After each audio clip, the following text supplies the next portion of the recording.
You're a menace. Thank you. So today we are going to be playing Heartstop Tour. It's being developed by Flaming Hot Lemon. And it was developed for Otome Jam 2025. The game is now fully out with both love interests available. So we are going to be playing it today on stream. I'm going to read the story to you guys because I love reading. Reading is fundamental.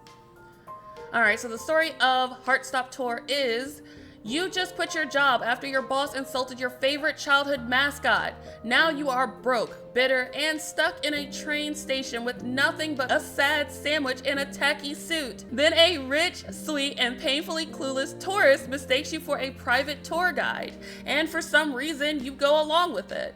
Later, in a desperate attempt to cheer yourself up, you visit the cafe that's home to Comfort Kuma, the pink bear mascot who got you through the worst parts of growing up. But during a chaotic parade incident, the mascot's head comes off, and the guy inside is really, really cute.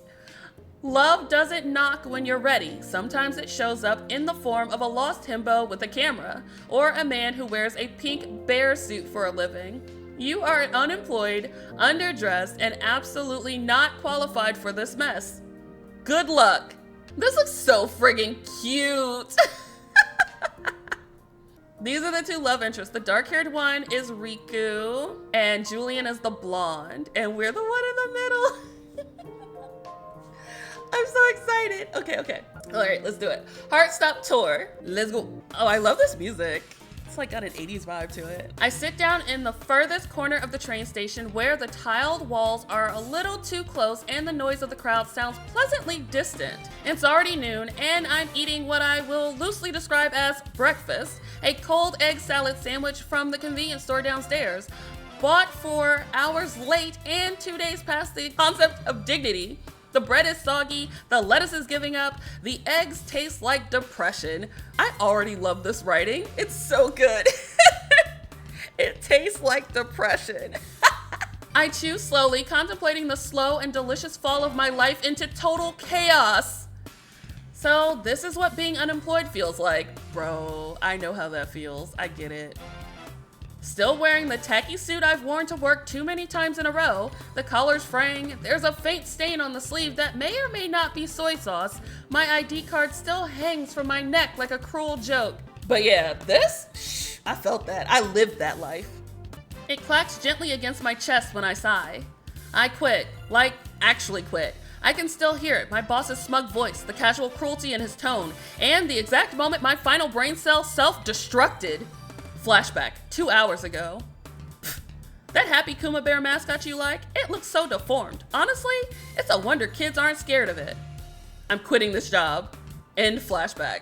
Dramatic? Yes. Justified? Also yes. 100%. I'm with you, sis. You can insult my work ethic. You can underpay me. You can even make me work weekends. But do not slander the pure, comforting joy of Comfort Kuma, a round pink miracle of marketing who got me through middle school heartbreak and chronic loneliness. I will die on this hill. That's right, sis. Do what you gotta do. I take another angry bite of the sandwich, still seething in solidarity with the bear, when I feel a soft tap on the back of my neck. Not the shoulder, not the arm, the neck. I flinch, nearly choke on a piece of egg, and twist around. Oh, it's a hottie.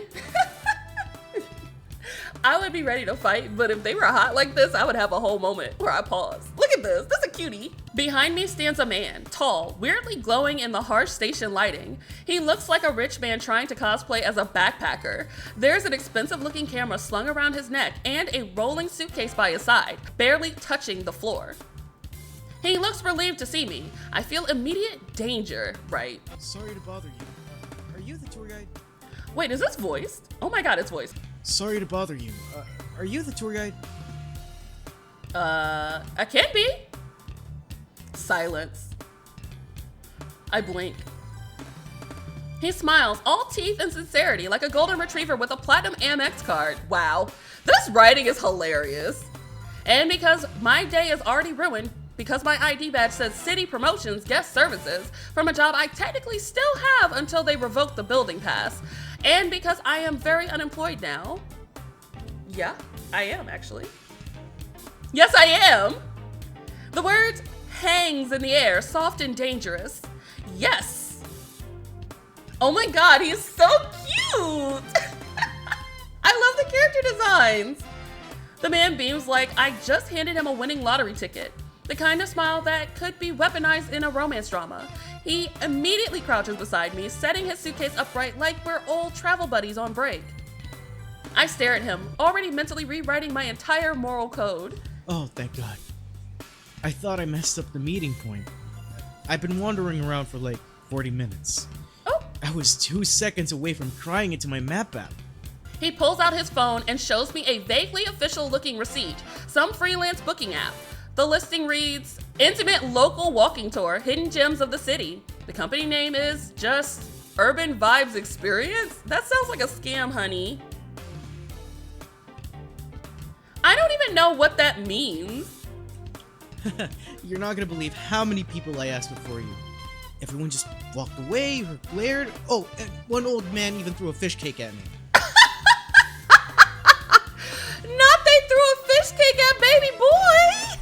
I've had mochi thrown at me, but a fish cake is a new one. Honestly, you might have deserved that. I probably did.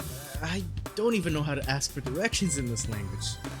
I learned how to say toilet and help, and that's about it. Okay. So you only know how to say toilet and help? That's gonna lead to a lot of misunderstandings, baby boy. Oh no. Useful combo. You'd be surprised how often they go together. Really? He laughs. It's way too charming. My conscience pokes at me loudly, but before it can ruin my life further, he extends a hand towards me. I'm Julian, by the way, from France. First time here. Possibly about to die of excitement and or heat stroke. Oh, he's French. Okay, that's cute.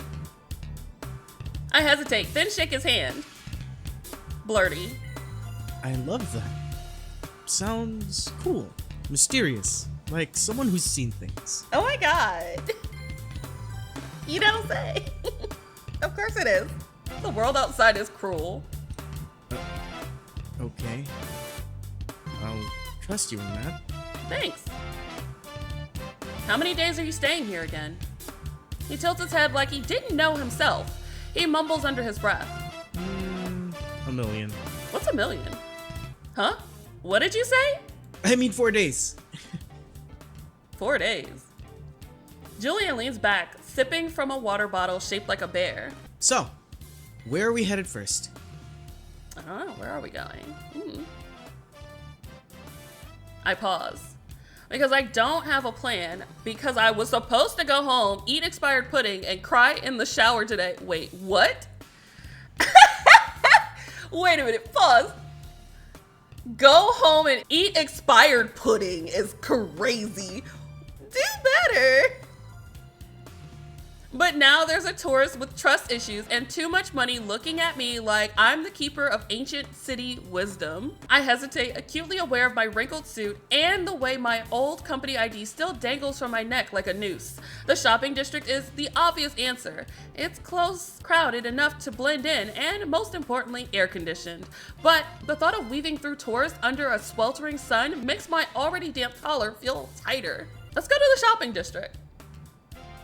Julian perks up before I even finish speaking, his eyes lighting up like I've just suggested we raid a treasure vault. Okay.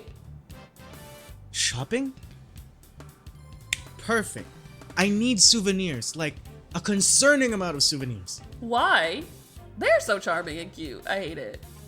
He gestures to his suitcase, which, now that I look closer, is suspiciously big for someone just here for a 4-day visit. You packed all this? Oh, no. They're not all full. This one's just for emergency purchases. Emergency purchases? You know, like, what if I see a really cool hat or a ceramic frog, or what if there's a limited edition Comfort Kuma collab item? Ooh! My soul leaves my body. You did not just say that. I did, and I stand by it. That bear is a cultural icon. Aww! Get on the train then. Aye, aye, sir. It's like we found a kindred spirit. Get on the train. Let's go. Ooh, this is pretty. I like the backgrounds. The shopping district is a mess of neon signs, overpriced boutiques, and street vendors aggressively waving fans at passerbys. Julian walks like a man who's never encountered personal space, weaving through the crowd with the grace of a golden retriever in a china shop. This writing is so funny. That image. So, what's the strategy here? Do we go left, right, or straight into that store that smells like caramel? Into the store that smells like caramel. You're the one who wanted souvenirs. Yeah, but you're the expert. Am I? I am, in fact, not an expert. But Julian looks at me like I hold the secrets of the universe, so I point at the closest thing that won't immediately bankrupt him, a cramped little shop with shelves overflowing with trinkets. There, cheap, chaotic, and they definitely sell frog ceramics. Ooh. Oh, the giggle. Inside, he picks up every third item he sees, holding them up for my approval like I'm his personal shopping consultant. He holds a tiny cat statue up. Thoughts? It's cute. It's ugly. Sold. Why? He adds it to the growing pile. A minute later, he shoves a keychain in my face, a pink blob that might be Comfort Kuma after a tragic laundry incident. Hey, look, it's your emotional support bear. Why is he so sweet? How did you know? It's plastered all over your back. Oh, he knows. That's not even the right shape. It's abstract. Is it? Art. It's a crime. He buys it anyway. By the time we leave, Julian's emergency suitcase is significantly heavier and he's wearing a new hat. A wide-brimmed straw thing that makes him look like a vacationing aristocrat. He proudly adjusts his hat in front of me. How do I look? Dumb. You look like you're about to get scammed. He wants to see something else plastered on my back. Good God. 10. I love it. Fantastic. He grins, completely unbothered, and I realize with horror that I'm getting used to him. You're gonna regret that hat when the wind picks up. It was worth it for the laugh, guys. He's so cute. Regret is part of the experience. Why is he so dumb? The sun dips lower, casting the street in gold. And for the first time today, I don't feel like a failed office drone. I feel like a tour guide. A fake one, but still. The shopping district hums with late afternoon energy, street performers clattering drums, the sizzle of takoyaki stalls, and the occasional thunk of a vending machine dispensing drinks. Julian stops dead in his tracks in front of a gachapon machine. Okay, so they are in Japan. Oh. Oh no. Oh no. Inside the machine are rows of tiny pastel-colored capsules, each promising a mystery figurine. A sign taped to the glass reads, "Limited edition Comfort Kuma collab. Collect all 6." Oh. Oh. Oh no. Don't. It was useless. He's already digging in his pockets for coins. I have to. He does. It's a scam. You'll get 6 of the same ugly one. That's a risk I'm willing to take. I love Julian. They're so dumb. The himbo energy is off the charts with this one. The machine whirs. A capsule drops. Julian cracks it open like it's a sacred artifact. Inside is a microscopic Comfort Kuma, dressed as a shrimp. Magnificent. That's the worst one. That's why it's perfect. Aw. He immediately feeds the machine again. By the 5th attempt, Julian has acquired Shrimp Kuma again, Shrimp Kuma Y, a slightly different Shrimp Kuma with a hat, a normal Kuma but missing an ear. I think the universe is telling me something. To stop. To open a shrimp restaurant. What is wrong with this man? He looks so genuinely contemplative that I almost believe him. You're hopeless. Let's get food before you bankrupt yourself. I'm confiscating your coins. Bro, my money. You'd rob a man of his dreams. Yes. Yes, I would. Oh my gosh, this is so cute. The cafe isn't just wood paneled, it's a shrine to comfort Kuma. Pink plushies line every shelf. Kuma-shaped mugs dangle from hooks behind the counter. Even the sugar packets have tiny bear faces printed on them, judging you with their blank, beady eyes. A life-size Kuma statue stands guard by the door, one paw outstretched like it's about to bless your poor life choices.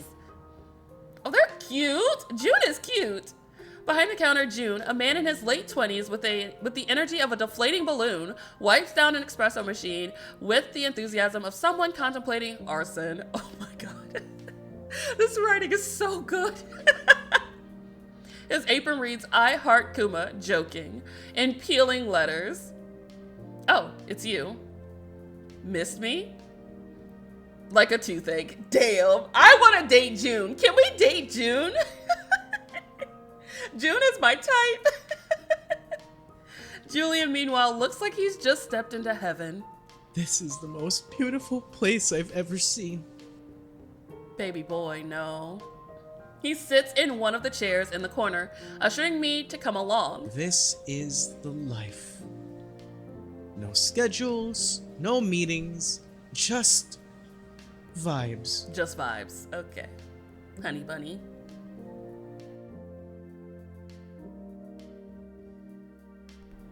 You said June was last month. It's July now. No! It's June time now. I've known you for only a day, but I wonder if you've ever worked a day in your life. Hey, I've worked. Mm-hmm. I interned at my dad's company for, like, I don't know, a week. That's not a job. It was terrible. Everyone kept calling me sir, and I had to wear loafers. Bro. Ugh. Oh, the tragedy loafers and a free internship at your daddy's company, bro. Privilege. He shudders. I sip my coffee. Leaning in, he looks at me curiously. What about you? How long have you been a tour guide? One day. Not long. This crazy work. This is some crazy work right here. I interned and instantly dried up. This man has not had a job. Not a real one. You're a natural. Shut up. He doesn't press further, just stirs his iced coffee with a straw. So, what was the old job? Don't worry about it. Corporate hell, soul crushing. I'd rather not talk about it. Corporate hell? He raised his cup. To freedom, then. To freedom! Raise a glass to freedom. Something they could never take away, no matter what they tell you. Let's have another glass. Raise a glass to freedom. It's been a while since I had a Hamilton song break. Wait, I think the cafe owner guy is calling me. Why? He leaves the table. Julian returns to the table, cradling a limited edition Kuma parfait like it's the holy grail. It has too many umbrellas, seriously. Not you thinking of the Nicki Minaj meme. I can't even. Now this is the peak of human innovation. Is it? That'll be 1,800 yen? Bro, take it back. Worth it. No, take it back. He digs in. June sidles up to you, arms crossed. So, you quit your job over some bear I managed daily? And now you're babysitting a rich idiot. Wow. Can we date June? I love June. It's a tour guide gig. You're not a tour guide. I am today. June stares at you, then at Julian, who is now attempting to balance a spoon on his nose. You're both hopeless. That's why you love me, though. He leaves, a beat of silence, then... Okay, but real question. If you could be anything right now, no limits, what would it be? A butterfly. Honestly, a nap. Something that doesn't involve customer service. I don't know. Maybe traveling? Maybe traveling? Okay, if you could be or do anything right now, no restrictions, what would it be? Let me know in the chat. I clearly said butterfly because I wasn't thinking. But if I had to really think, trophy wife. Because that way I would have the comfort and the security and the money of someone else. I love that for me. That's my dream, trophy wife. What about you guys? I'm gonna go with, I don't know, maybe traveling? Oh, he likes that. You said girl boss. Where to? Anywhere. Just away. Julian looks at me like I've handed him a puzzle piece he's been missing. Me too. Soulmates! Can someone's cat? Wow. Would you be the cat that keeps sneaking into my apartment? Because I don't wish that on you. For a second, the cafe's noise fades. Then he leans back, grinning again. Well, if you ever need a partner in crime for impulsive life decisions. Okay, this is the second character I have encountered that I want to get into chaos with. It first was just Matt, and now it's just Julian. I have a type. It's dumb himbos. It's dumb blonde himbos. That is my type, and I hate that for me. I hate it. I hate it so much. I hate that I have to admit that now. Trophy wife with husband whose kink is paying me and does not want to spend time with me and leaves me alone. I like that, April. I like that a lot. No, because you'd be mean. I'm glad you know. I'm glad you know. A cat to a work from home pretty man. There's an anime like that. It's called My Roommate is a Cat. That's a whole anime series. He'd feed me, pet me, laugh when I showed signs of being in heat. Oh my God. Moving on. I'll keep you in mind. He smiles, and for once, it's not blinding, just warm. Aww. I was quite charmed until I realized he's poking at the whipped cream on his drink with a childlike fascination, completely absorbed in trying to balance a sugar packet on top of it. It topples. He gasps like it's a personal betrayal. This is rigged. What are you doing? It's physics. No, I had it. No. The sugar packet slides off. He groans, slumping dramatically against the table. My greatest defeat. He is a child. I steal the packet before he can attempt a third time. He pouts. How are you this easily entertained? Oh, this is nothing. Once I spent 3 hours trying to teach myself to flip a pancake in the air, 3 hours later my kitchen looks like a battlefield. Honey, you need a babysitter for sure and a leash. Did you succeed? No, but I did invent pancake soup. That's just batter. Oh my God. You're a menace. Thank you. I love it when you call somebody a menace. They're like, thank you. Appreciate that. He leans in, suddenly serious. Okay, real talk. Do you think pigeons know their pigeons? What?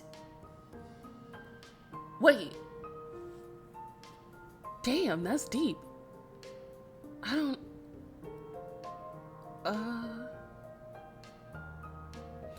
Guys, do you think pigeons know their pigeons?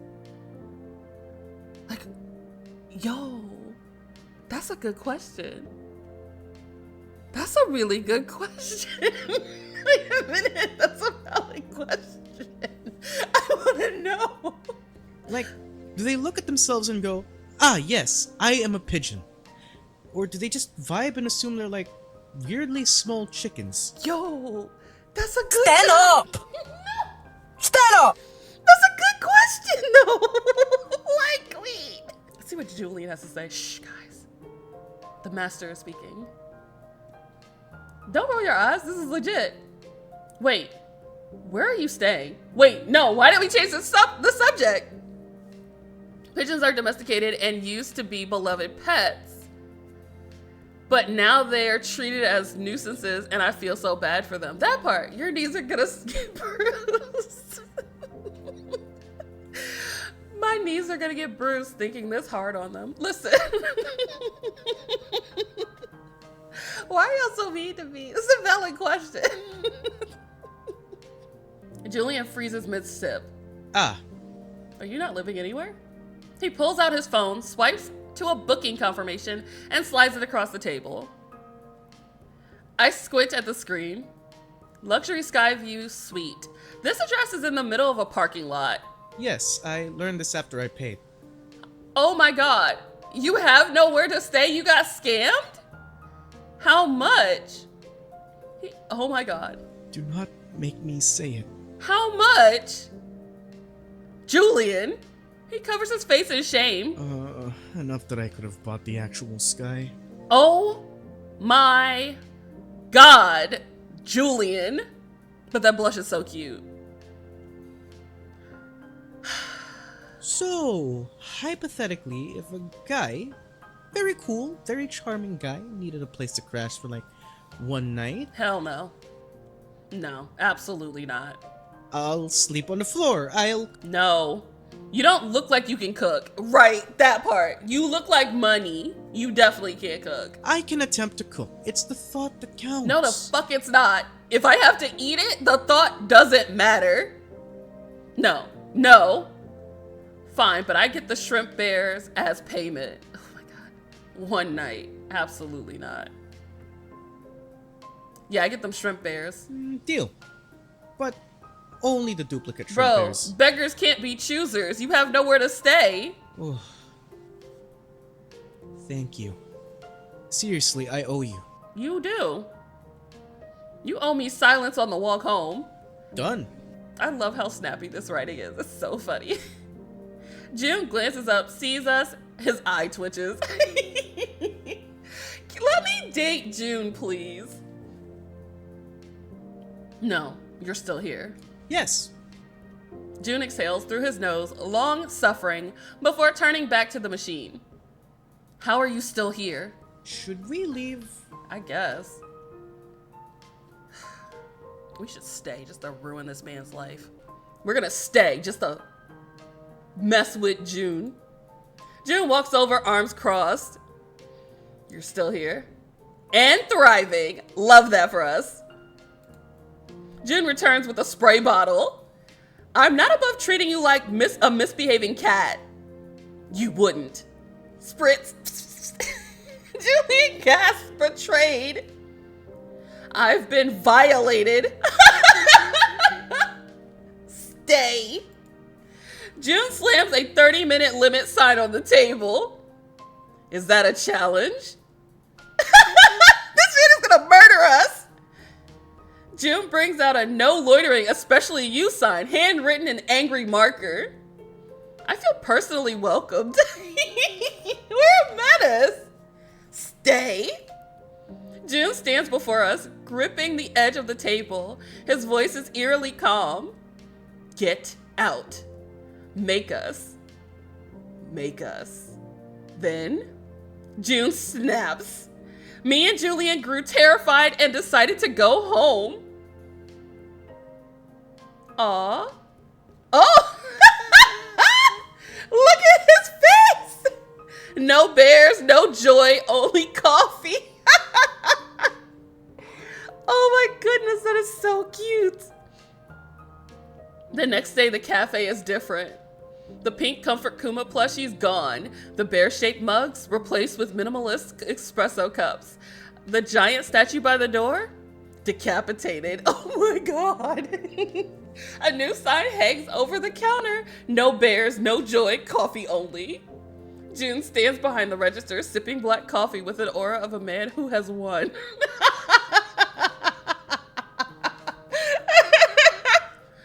What have we done? We broke him. June smiles, a rare, chilling sight.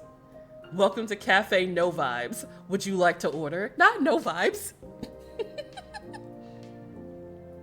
Julian whimpers. The end.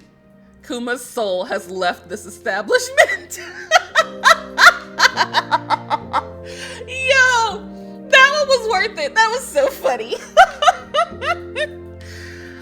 Okay, that was one of the bad endings. That was bad end number 4.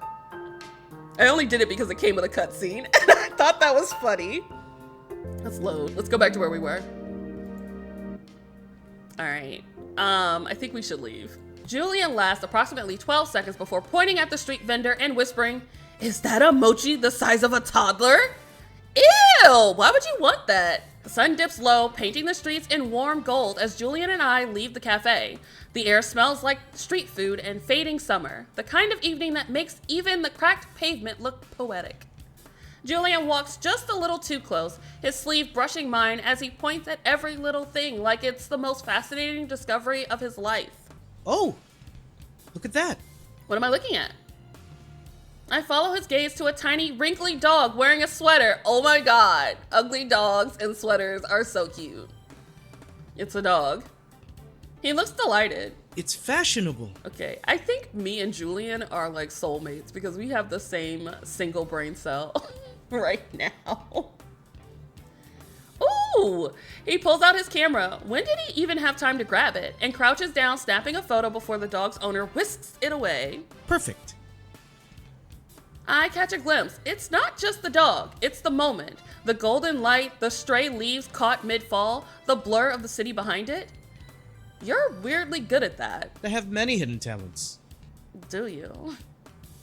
I'd like to see some of them. His knee is now definitely covered in sidewalk dust. I don't mention it. Name 3. Show me another one. All right. Watch this. Is he gonna do like a handstand or something stupid? He stands, steps just into my space, and plucks a leaf from my hair. One I didn't even know was there. Oh, okay. I blink, stunned by the nearness, the ease in his voice. How long had that been there? And more importantly, how long had he noticed? My scalp tingles where his fingers brush past, and I try not to imagine what I must look like sitting here, like a fool, with autumn stuck in my hair. But there's a strange kind of softness in his eyes, like he doesn't mind. Aw. Ta-da! He's so sweet. Are we home? Is this our house? Lord. My apartment is, well, lived in, a little messy, very me. Julian steps inside like he's entering a museum, eyes wide. Yeah, all the Kuma merch. Wow, it's so Kuma. His eyes land on the laundry. cozy. Wow. It's a mess. A welcoming mess. Oh my god, I hate this man. He sets his suspiciously heavy suitcase down with a thunk and immediately beelines for my bookshelf, running a finger along the spines. I toss a spare blanket and pillow at Julian, who catches them with the grace of a man who has definitely never made a bed in his life. Floor is yours, don't complain. Luxury flooring. 5-star experience. I can't with this man. He flops down dramatically, rolling himself into a burrito of blankets. I turn off the lights. Oh my god, I love Julian so much. Then, Hey, no, but what if I... no, sleep. A pause. Good night. Aw, night baby. I don't answer, but for some reason the room feels a little less empty. Aw. A hand shakes my shoulder. Rise and shine. Are you serious? I lurch upright, disoriented, and squint at the human-shaped ray of sunshine looming over me. Julian is already dressed, hair slightly damp, smelling like my cheap citrus body wash. What? Morning walk. What? The city's magical at sunrise. I checked. Is he a dog? You need your walkies? Exactly. No crowds. Just us and the pigeons. And maybe that one guy who always jogs at ungodly hours. Are we sure Julian isn't a dog, like an actual dog that has become human? Because he's giving golden retriever energy. I glare, he beams. I hate you. Noted. Now take a shower. Adventure awaits. Oh my god. Oblivious man. The shower did little to wash away my exhaustion, but the crisp morning air helped. The city is still half asleep, streetlights glowing like tired eyes, the occasional delivery truck rumbling past. Julian walks ahead, hands shoved into the pockets of his wrinkled linen pants. See? Magic. Kinda. It's just empty streets. Exactly. No tourists, no noise, just the city breathing. That's kinda cool in a wild way. A stray cat slinks past the dumpster, eyeing Julian with suspicion. He crouches down, making a clicking sound with his tongue. Oh my god, this man. The cat flicks its tail and vanishes. You're terrible at this. I'm mysterious. It's part of my charm. You are not mysterious. You are an open book. I roll my eyes, but don't stop him. The quiet is nice for a change. No crowds, no expectations, just the two of us and the slow creep of dawn. Worth waking up for? Maybe. Yeah, kinda. Told you. Shut up. Julian buys 2 onigiri and a canned coffee, handing me one without asking. We eat in silence on the curb, watching the first wave of salarymen trudge towards the station. Don't move. That's Salaryman's tie. Is it clip on? Oh my god. I will push you into traffic. I love them. Kinky. I'm gonna marry this man. This is my new husband. I'm gonna be Mrs. Julian. Yes, this man is perfect. Where has he been my whole life? This dork is everything I love. In one person. It's beautiful. I just wish he wasn't blonde. But we can just dye his hair in his sleep. It's fine. So, what's the plan for today? I don't know. Sleep. Boring. Necessary. I sighed, then planned the itinerary. Meiji Shrine, where Julian tried to commune with nature by hugging a sacred tree until a priest side-eyed him. Oh my god. Harajuku's Takeshita Street, where he spent 5,000 yen on a crepe the size of his head and immediately dropped it. R.I.P. Rainbow Sprinkles. Akihabara, where he fangirled for 2 hours after seeing his favorite shoujo manga on a poster. He bought many volumes, then found out it was all in Japanese. Oh no. And of course, the iconic Tokyo Tower, where he spent 20 minutes arguing with a vending machine that stole his money. It gave him the drink. He was just too distracted taking selfies.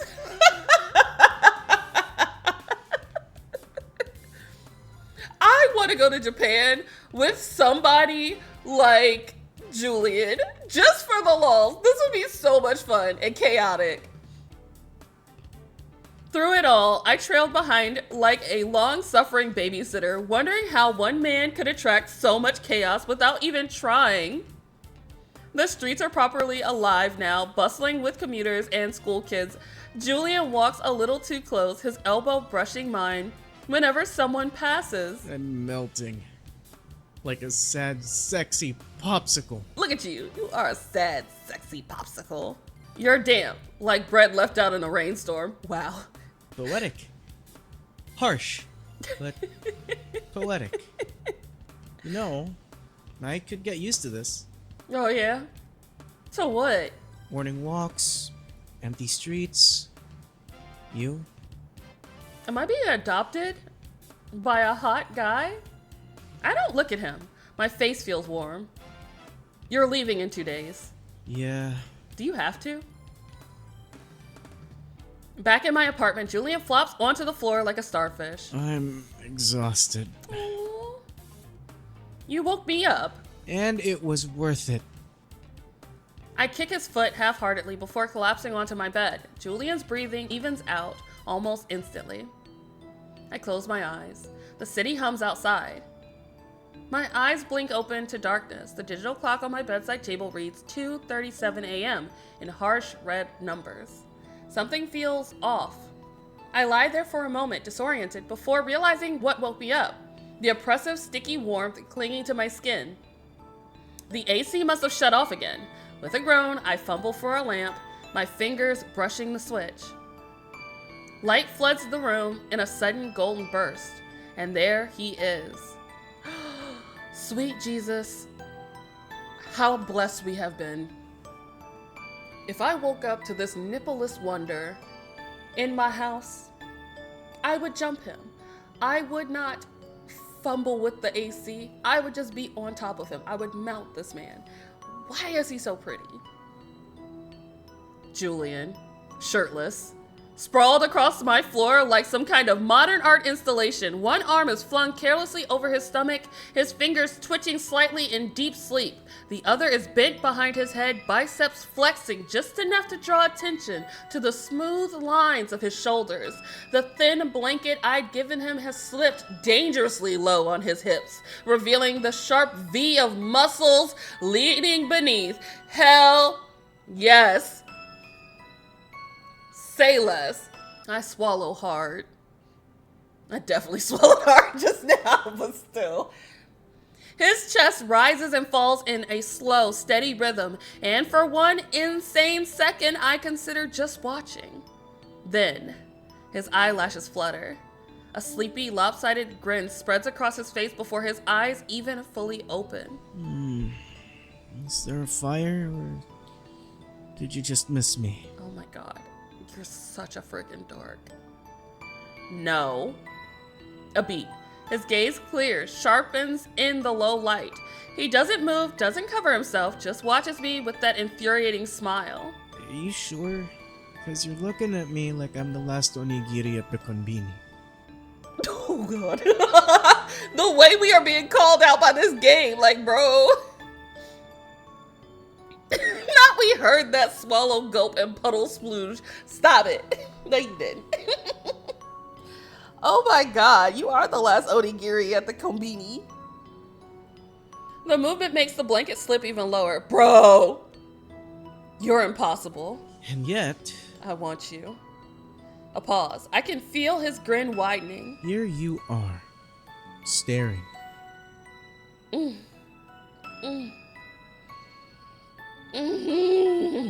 I reach for the lamp again, my fingers brushing the switch. I knew you thought I was pretty. God, you are so fucking pretty. The light snaps off, darkness swallows us whole. Go back to sleep, Julian. Sweet dreams. Shut up. But long after his breathing evens out, I lie there staring at the ceiling.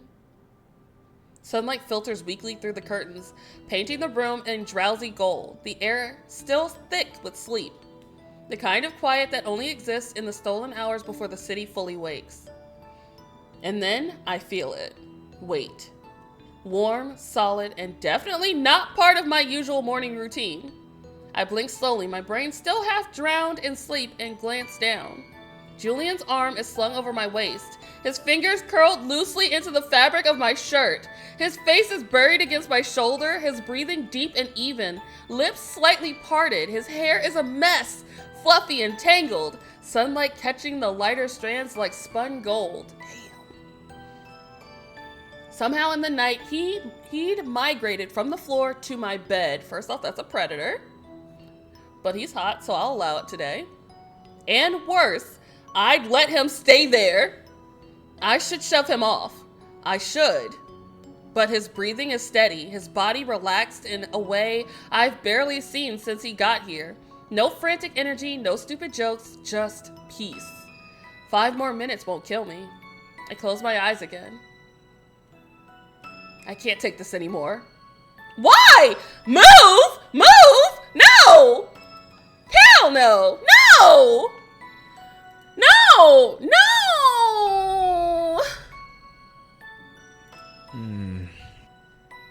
The second I shift, Julian tightens his grip, pulling me closer with a sleepy, protesting noise. No tour today. Today's free day. It is. You're on me. I'm not on you, I'm with you. Big difference. I can't argue with this. Honestly, I have no argument. He is correct. His voice is rough with sleep. His words slurred and heavy. He nuzzles into my shoulder like a cat seeking warmth, his breath tickling my collarbone. I should absolutely push him away. I don't. Say nothing. Julian hums, satisfied, and drifts off again. The room is quiet. The city outside is still soft with morning haze. And for once, there's nowhere else to be. Go take a shower. I need to take my golden retriever out on a walk. You have a golden retriever? It's you, honey. The sun hangs lazily in the sky, casting the city in a golden haze. Julian walks beside me, his elbows brushing mine every few steps, like he can't quite help it. He's quieter than usual, not in a bad way, but in a way of someone content just to exist next to you. Where do you want to go? Everywhere and nowhere. I love this. I'm afraid I can't fulfill that. Then he stops dead in his tracks. Wait. Before I can ask why, he's grabbed my wrist and is pulling me towards a tiny hole-in-the-wall shrine tucked between two buildings. It's the kind of place most people would walk past without noticing. Just a weathered torii gate and a single stone fox statue. Its paint chipped with age. What are we doing? Julian digs in his pocket and pulls out a 5-yen coin. Making a wish. For what?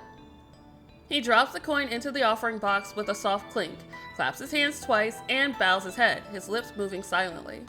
When he straightens, he's grinning.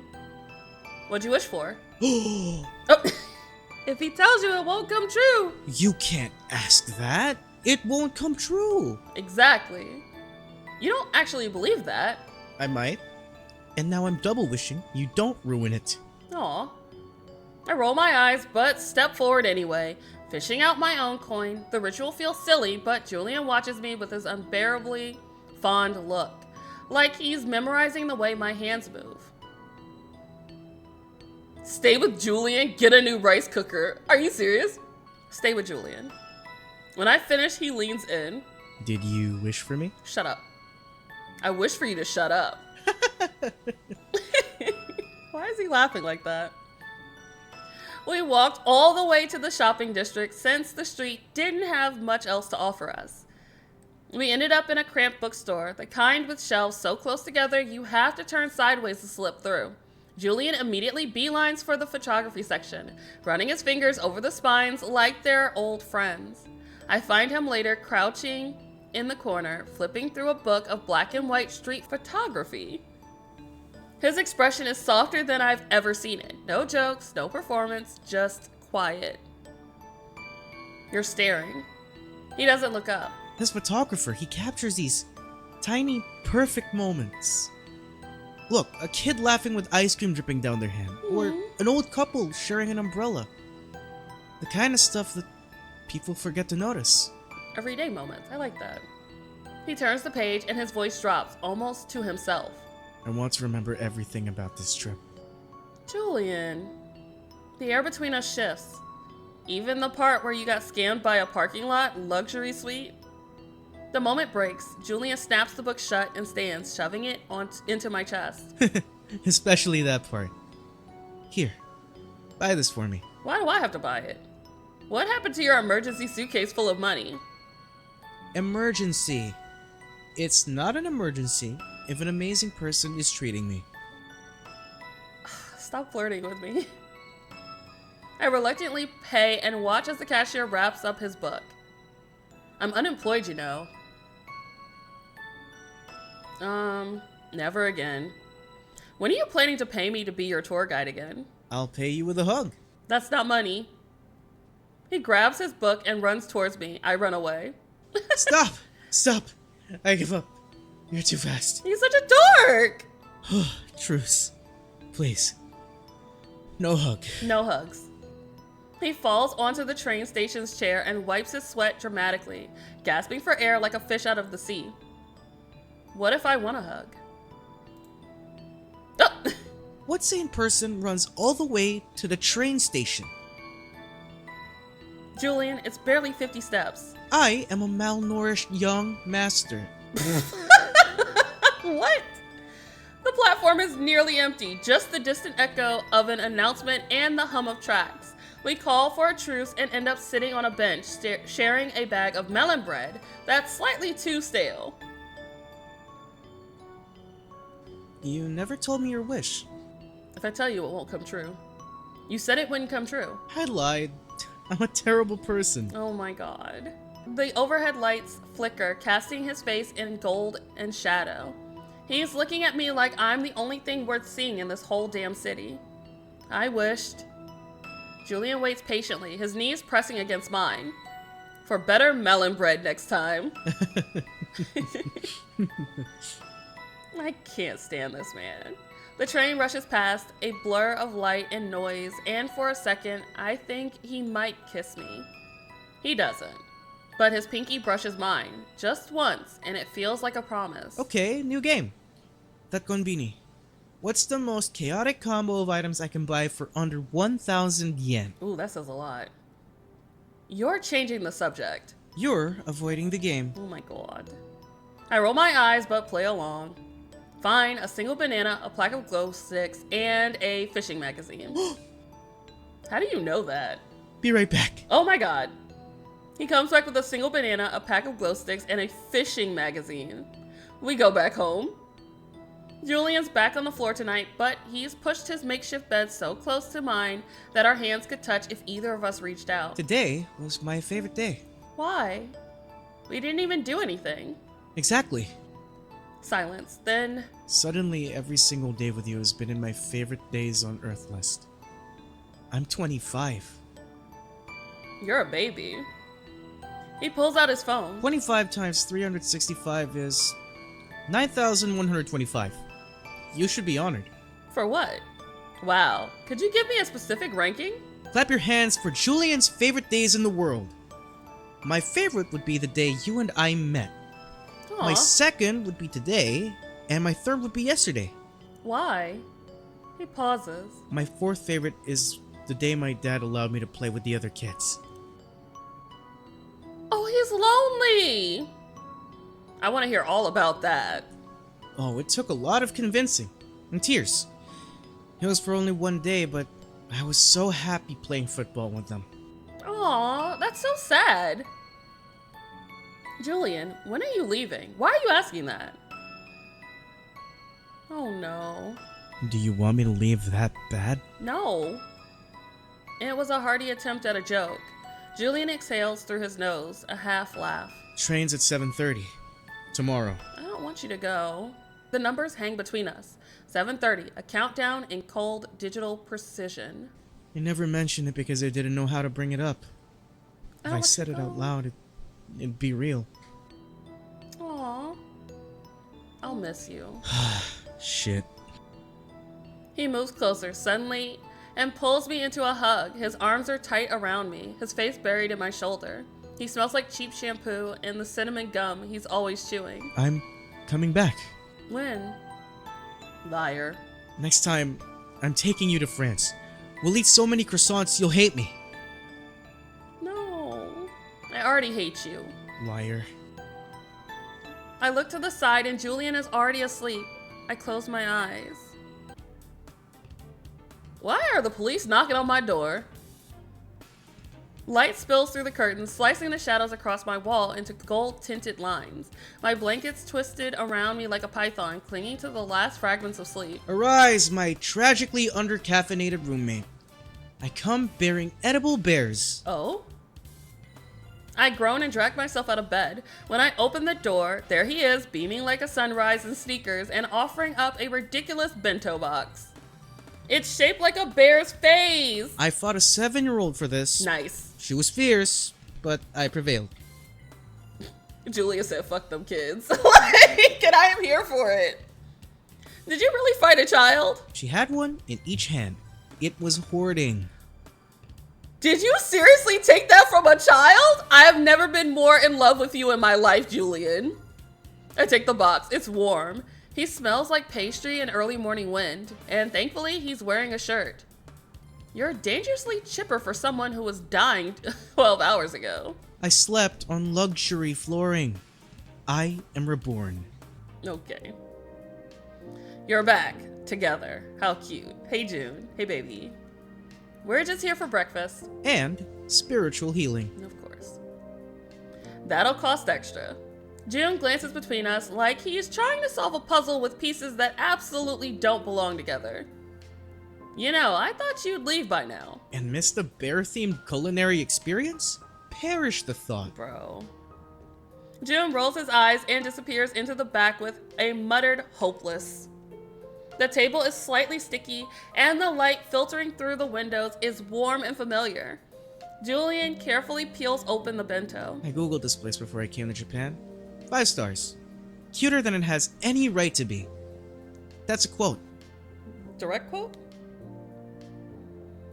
How much of your trip has been decided by cuteness? You say that like it's not a perfectly valid metric. Is it? I steal a rice ball from his tray. This is revenge for day 2, 2:37 a.m. You're welcome. Bro. His eyes crinkle at the corners as he smiles, soft and slow. For a second, it's easy to forget the clock ticking down on his time here. Easy to fall into this coffee and chaos and conversation that stretch like sunlight across a floor. Then, the bell above the door jingles again. A tall man in a sharp black suit enters, scanning the cafe with military precision. His gaze lands on Julian. He heads towards us like a storm in polished shoes. Oh no. Oh no. Mr. Beaumont, you were instructed to report in this morning. Oh no. I was busy. Your father is waiting. Oh God. The tension cuts through the air like wire. Julian's jaw tightens. His fingers curl around his chopsticks with too much pressure. I'll come when I'm ready. Ooh. The bass in his voice. Now, sir. For the first time, Julian looks small. Like the version of him that jokes and plays and flirts is something paper thin, carefully folded and now unraveling. He glances at me. Aww. No! Yes, breakfast is over. No, baby, come back! We'll be in the car. Oh no. He leaves without another word. The bell jingles again, final, distant. Julian doesn't move for a moment. Then he sighs. Sorry, that was dramatic. Are you okay? He looks at me, really looks. Depends. Do I look like someone who's about to be emotionally throttled by capitalism and family expectations? Kinda. A little. He smiles again, but it's cracked porcelain. Then yeah. I'm great. Let's run away! I mean, like, you're still not at the end of our tour. According to a legal procedure I made up just right now, clients are required to stay till the end of the 4 days they told me. So basically, stay. Are we running away from my problems? That's fine. That's what we're doing.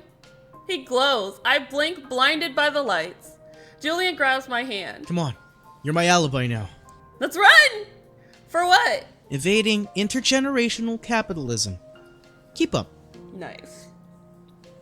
So, are you going to leave now that you lot had a great romantic moment and disrupted all my customers? Duh. June is so done with us. He's like, get out now. Should we leave? Yeah, let's go. We sprint past startled pigeons, past the confused grandmother selling mochi, past a man in a bear costume who salutes us solemnly. Julian doesn't let go. We slow to a walk. Julian ducks behind a display of baby's breath and hydrangeas. He peers out like we're in a spy movie, and he is the main character with very questionable stealth skills. Do you think they're actually following you? Oh, almost definitely. But look at this peony. Isn't it gorgeous? I can't. Focus! Right, escaping. Sorry, the peony distracted me. Somehow I got dragged into a karaoke booth. Julian punches in a random song in Japanese that he definitely can't sing. The screen flashes pink hearts. If I die tomorrow, tell the world I did not agree to be CEO of a corporation that sells weapons and scented candles. Wait, what? That's a niche business model. My family's idea of synergy. That's wild. He slumps into the cracked red seat dramatically. I'd rather eat my own passport. No wasabi, just straight chewing. Why is this man my type? We double back like idiots, like two idiots whose only good hiding place is where we were caught last time. June isn't at the counter. The lights are dim. The air smells like cinnamon and existential dread. Quick, before someone rational sees us. He grabs my hand again and pulls me into the storage room. The door clicks shut behind us. Dim light filters through a dusty ceiling vent, painting pale lines across Julian's face. The room smells like cinnamon, cardboard, and something sweet. Probably the bear cookies June keeps hoarding for secret emergencies.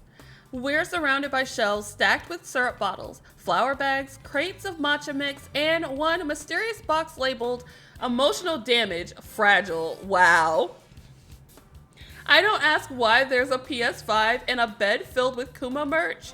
I'll find out the reason when I get to Riku's route. Not them inserting the Riku stuff. That's crazy.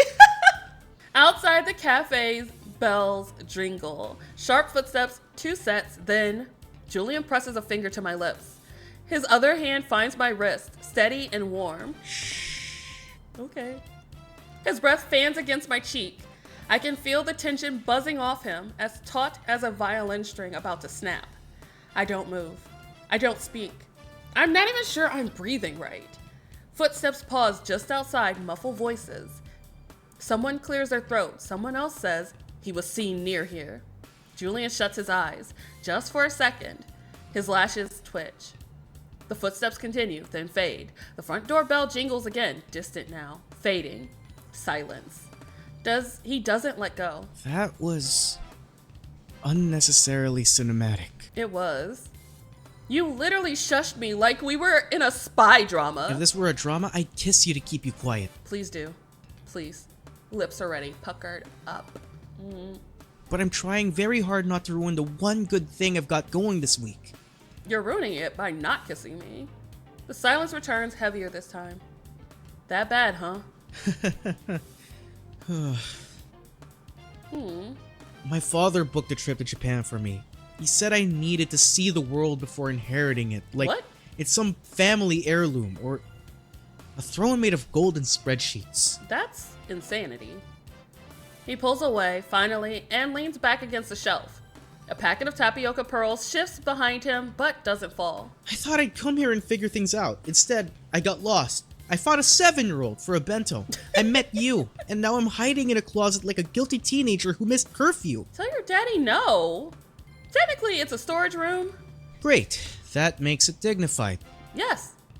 He runs a hand through his hair and lets out a long sigh. I don't want that life. I don't want board meetings and mergers and being told who to be. That's fair. What do you want? I want mornings like today. Aw. I want to chase sunlight through alleyways and sing badly in karaoke bars and eat illegal amounts of mochi. I want to feel like I exist for me and not just for the family name stamped across the building. I want that too. I want mornings where we can chase sunlight and go to karaoke bars and eat, well, not eat mochi. I hate mochi, but like, I want this. This is what I want. I want this romance. This is the romance I dream of. Oh my God, he's perfect. Shut up, game me. Sorry. It happens when I'm emotionally cornered next to a 50-pound bag of rice. What? The situation is insane. Let's do the bad end first and then the good ending, because it'll make it feel more important and impactful. This situation is insane.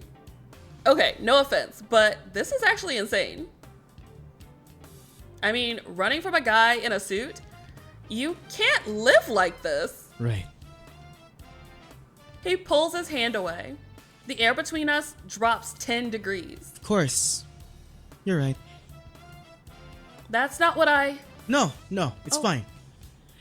I dragged you into something messy and stupid. It's on me. I hate breaking his heart like this. I'm so sorry, baby. I'm so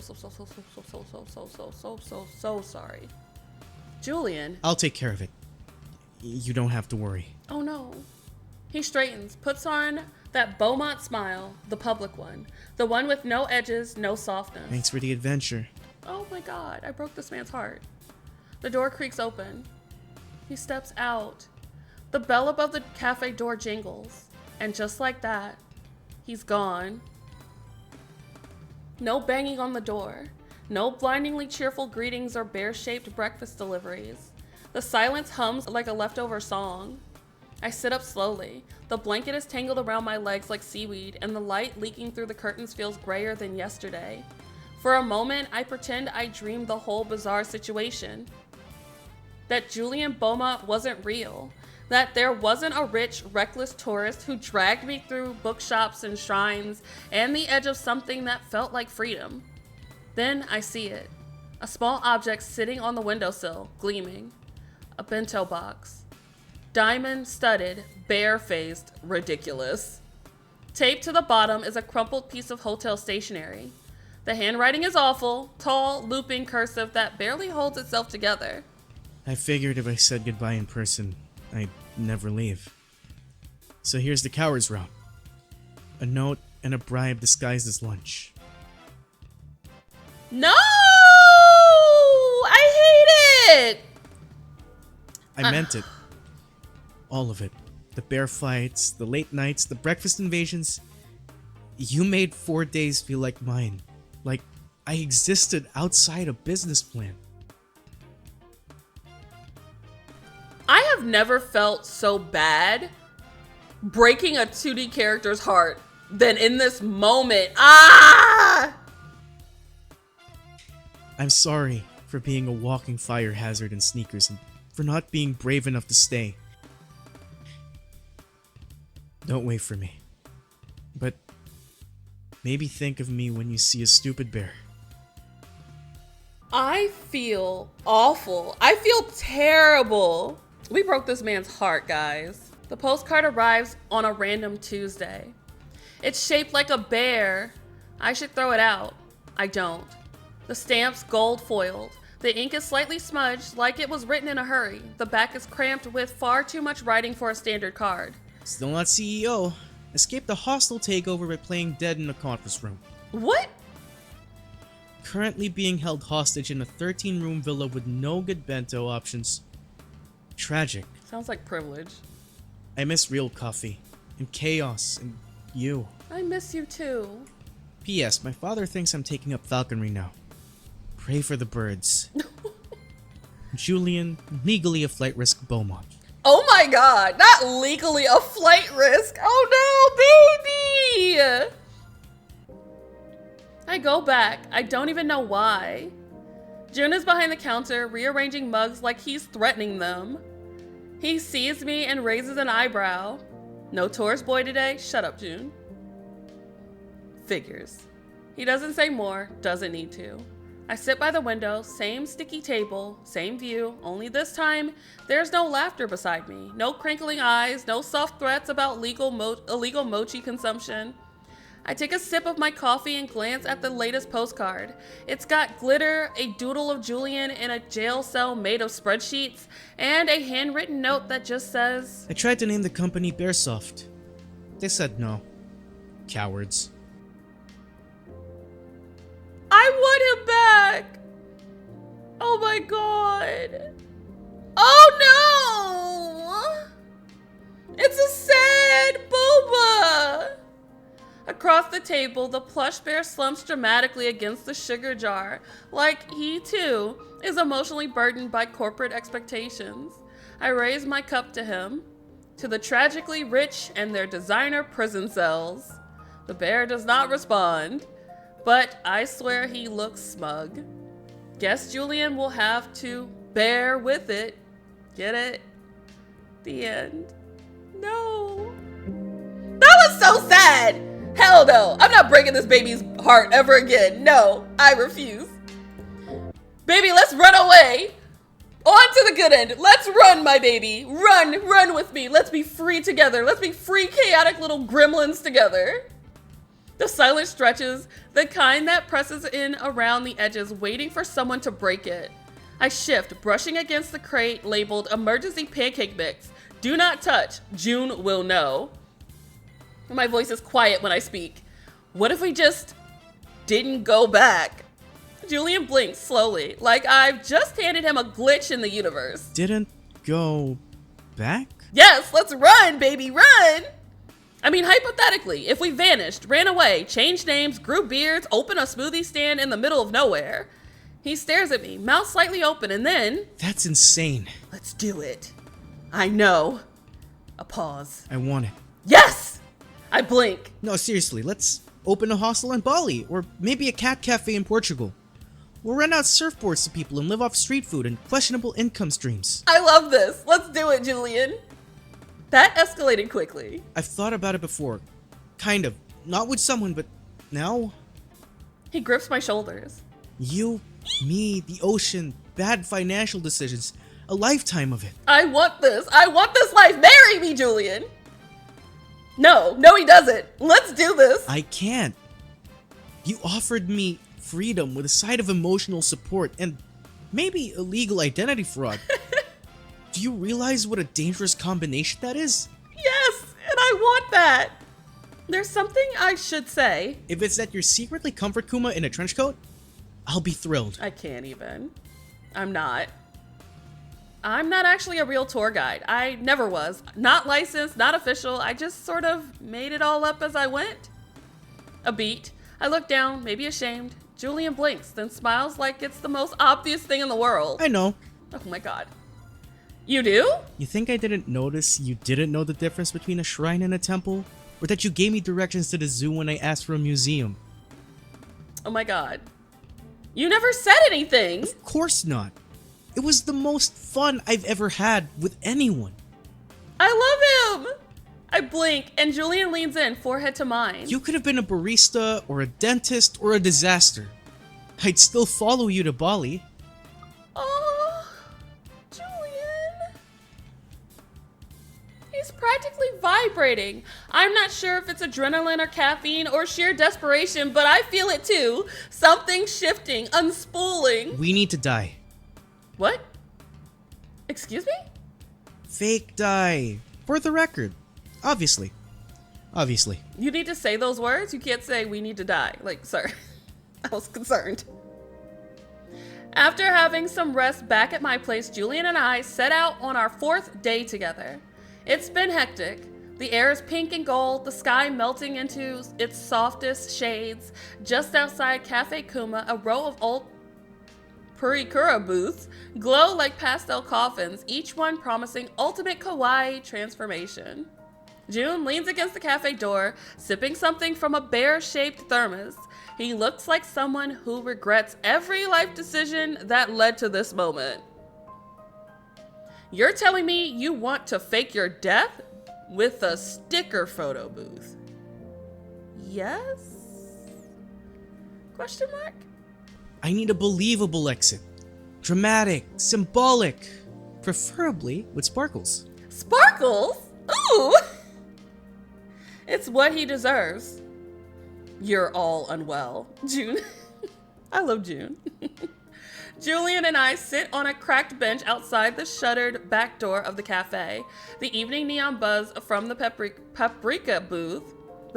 photo booth, faintly glowing nearby.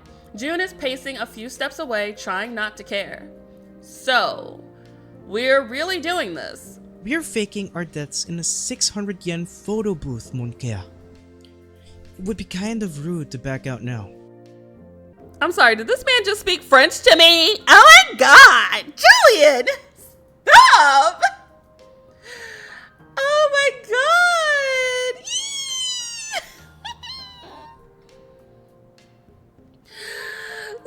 Stop! As if I couldn't love this man anymore! What does Moncoeur mean? It just ends up meaning you. Because that's all there is to it. Julian! Mon trésor, ma petite, also means you. Stop it! Also means you. But only for me. My god! Guys! He's perfect! I try opening up Google Translate.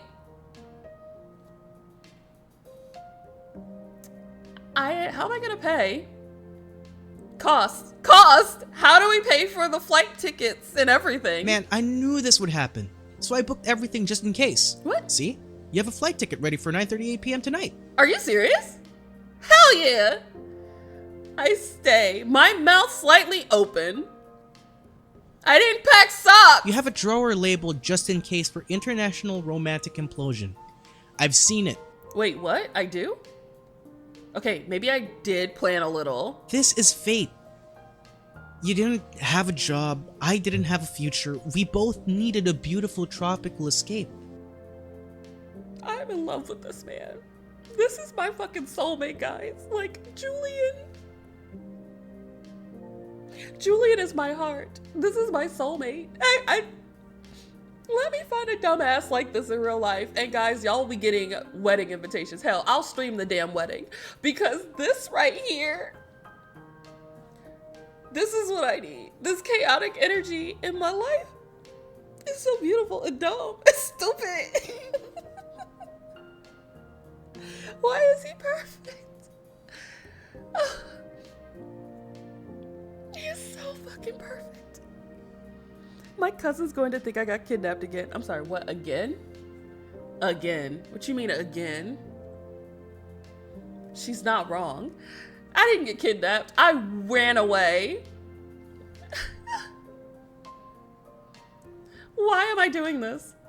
Right, but like, I had a perfectly fine apartment, a rice cooker, rent paid, my favorite pillow, and now I'm running off to Bali because I, didn't feel like clocking into a job I already quit? Isn't that the spirit of travel? Hell yeah.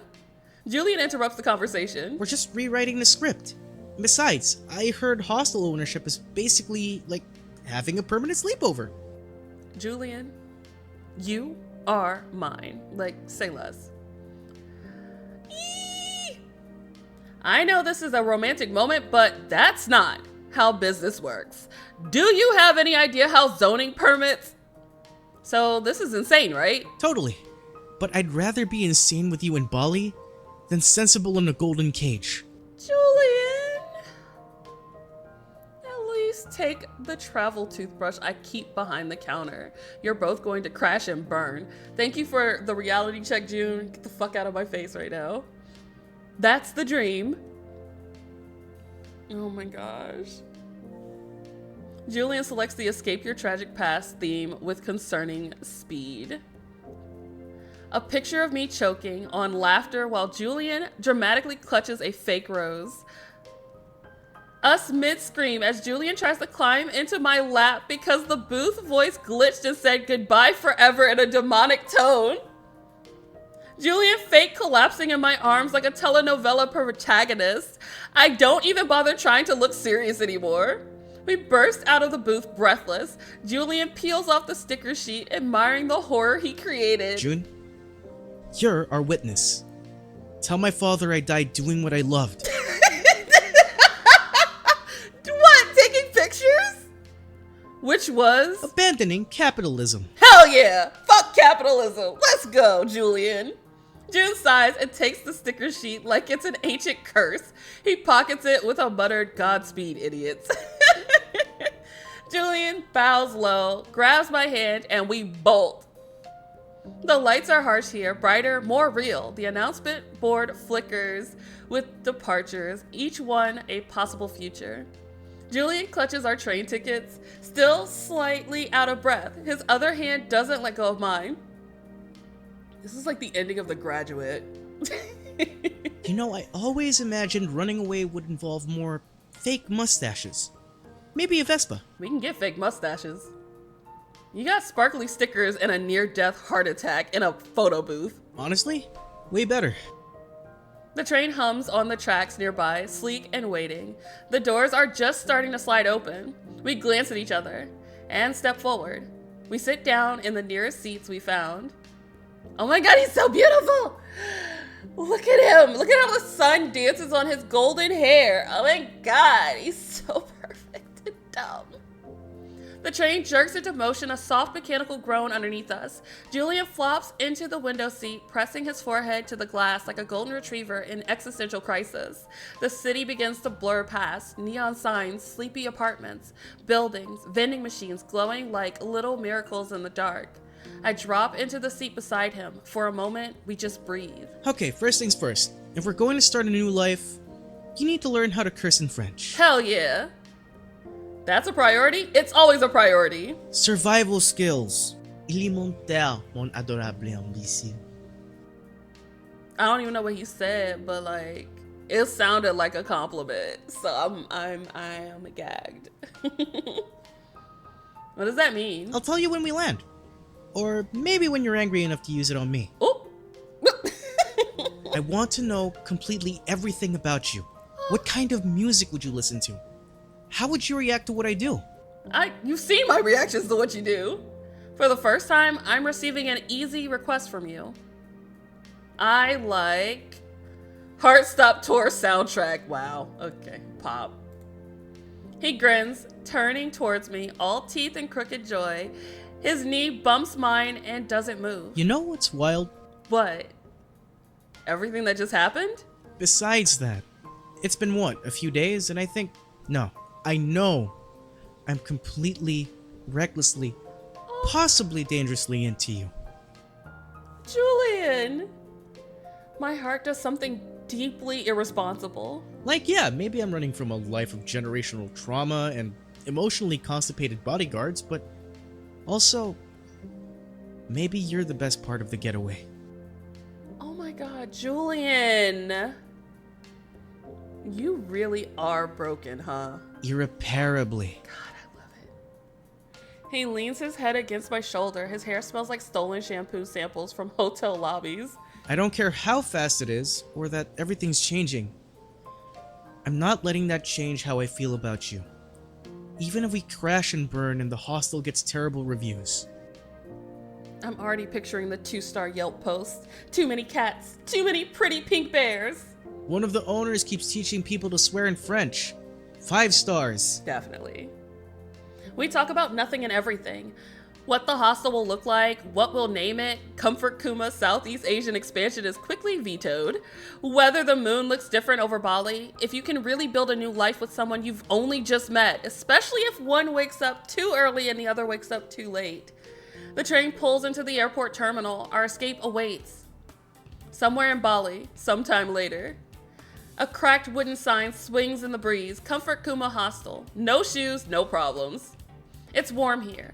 The kind of heat that clings to your bones and makes you forget you ever wore jackets. Inside, someone is attempting to make pancakes using a broken rice cooker. Julian is in the middle of arguing with a guest about the ethics of charging extra for emotional support cat cuddles. He sees me. Smiles like the sun. The past feels distant, like something we watched once on a train going somewhere else. All that matters now is that now is the now. This little impossible dream, ours. Ah! It's a happy ending! Thanks for playing! I'm so happy I played this! Oh my god, I wanted Riku, but I got Julian, and Julian was what I needed. The game knew I needed Julian in my life. Oh my god, this is so freaking cute! I love it! This is worth the wait. Heartstop Tour right now is the favorite. This is my favorite Otome Jam 2025 game that I have played so far. I think it's gonna stay #1, but oh my god, this was perfect! Ah! I don't know what else to say. This is perfect. Julian is my dumb idiot soulmate. They speak to my horrible decision making and impulsive thoughts. I want something like this to happen to my life, please. Give me a weirdo himbo tourist from France. Thank you. It's even okay that he's blonde, and y'all know I hate blondes. We might actually come back to this because I definitely want to play Riku's route. But, oh my god. This is so good. I'm sorry. I don't even know what to say anymore. This is just so freaking good. I love him.